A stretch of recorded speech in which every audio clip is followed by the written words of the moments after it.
ఏపీకి 3 రోజుల వర్ష సూచన. కోస్తాంధ్రతో పాటు రాయలసీమతో సైతం భారీ వర్షాలు కురుస్తాయని విశాఖలో వాతావరణ శాఖ హెచ్చరించింది. ఉత్తరాంధ్రలో ఇప్పటికే వర్షాలు మొదలయ్యాయి. మరింత సమాచారం మా ప్రతినిధి రాజు అందిస్తారు.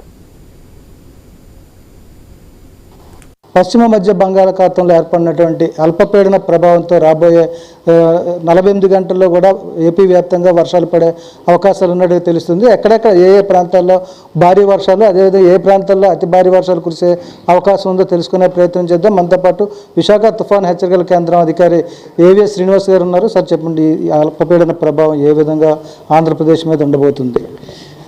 ఈరోజు ఉదయం ఏర్పడినటువంటి అల్పపీడనం అది పశ్చిమ మధ్య బంగాళాఖాతం మరియు వాయు బంగాళాఖాతంలో ఏర్పడింది. అది నెక్స్ట్ కమింగ్ 2 డేస్లో ఇటు పశ్చిమ వాయు దిశగా వెళుతూ south Orissa, north Andhra and Chhattisgarh వైపు వెళ్ళే ఛాన్స్ ఉంది. దీని ప్రభావం చేత నెక్స్ట్ కమింగ్ 24 అవర్స్ కానీ తర్వాత 3 డేస్ వరకు కూడా ఒక మాస వర్షాలు కొన్ని ప్రాంతాల్లో విస్తారంగానే మరి కొన్ని ప్రాంతాల్లో పలు ప్రాంతాల్లో వచ్చే ఛాన్స్ ఉంది. ముఖ్యంగా నెక్స్ట్ 24 అవర్స్ పీరియడ్ వరకు చూస్తే ఉత్తరాంధ్రలోకి అయితే wide spread rains with heavy to very heavy rains కూడా కొన్ని జిల్లాలకు అయితే ఇచ్చాం.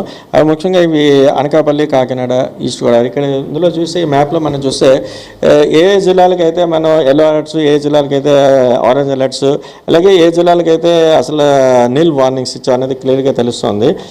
ఇక్కడ చూస్తే ఇవి అనకాపల్లి, కాకినాడ, దాని దగ్గర ఉంటుంది యానం, అలాగే next east Godavari, Eluru and NTR, ఈ 5 జిల్లాలకి కూడా ఆరెంజ్ అలర్ట్స్ తోటి heavy to very heavy rainfall, అంటే మోర్ దాన్ 7 సెంటీమీటర్స్, మనకి 7 to 12 కన్నా ఇంకా ఎక్కువ వచ్చే ఛాన్స్ అయితే ఉంది వీటికి.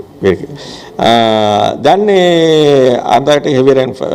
అలాగే మిగతా జిల్లాలో ఉన్నటువంటి కోస్తా జిల్లాలో రైట్ ఫ్రమ్ దిస్ ఇది శ్రీకాకుళం, పార్వతీపురమన్యం, విజయనగరం ఈ జిల్లాలో ప్లస్ విశాఖపట్నంతో పాటు అప్ టు నెల్లూరు జిల్లా వరకు కూడా భారీ వర్ష సూచన కూడా ఇస్తున్నాం. అలాగే రాయలసీమలో ఉన్నటువంటి కర్నూలు, నంద్యాల ఈ జిల్లాలకి కూడా భారీ వర్ష సూచన అయితే వచ్చే ఛాన్స్ ఉంది. ఈదురుగాలు కావచ్చు, సముద్రం పరిస్థితి ఏ విధంగా ఉండబోతుంది?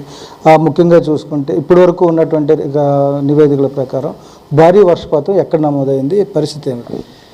ఈదురుగాల ప్రభావం అయితే కోస్తా తీరంబడి గంటకి 40 నుంచి 50 కిలోమీటర్ల వరకు అయితే వీస్తున్నాయి.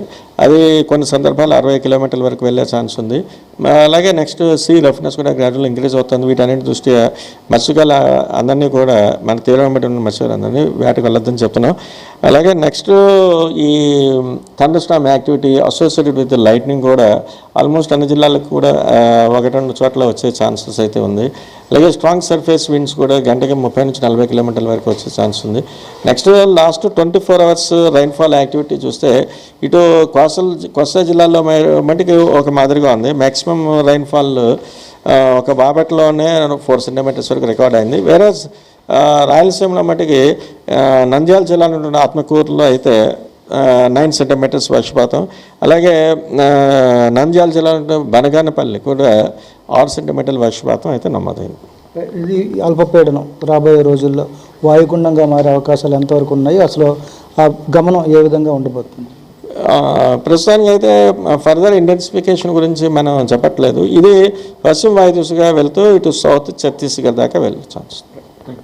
ఇది మొత్తంగా చూసుకుంటే ఏదైతే పశ్చిమ మధ్య బంగాళాఖాతంలో ఏర్పడినటువంటి అల్పపీడన ప్రభావంతో రాబోయే 48 గంటల్లో కూడా భారీ వర్షాలు కురిసే అవకాశం ఉంది. కొన్ని ప్రాంతాల్లో చెదురుమదురుగా వర్షాలు కురిసే అవకాశం ఉంది. అదేవిధంగా ముఖ్యంగా చూసుకుంటే దక్షిణ కోస్తా జిల్లాలో ఉన్నటువంటి కాకినాడ నుంచి నెల్లూరు వరకు కూడా భారీ వర్షాలు కురుస్తాయని చెప్పి వాతావరణ శాఖ అధికారులు తెలియజేస్తున్నారు. ఈ నేపథ్యంలో అధికారులు కూడా అప్రమత్తం కావాల్సిన పరిస్థితి కనిపిస్తుందని, సముద్రం అల్లకల్లోలంగా ఉంటుంది. అదేవిధంగా ఎదురుగాలు వీచే నేపథ్యంలో మత్స్యకారులకు కూడా జాగ్రత్త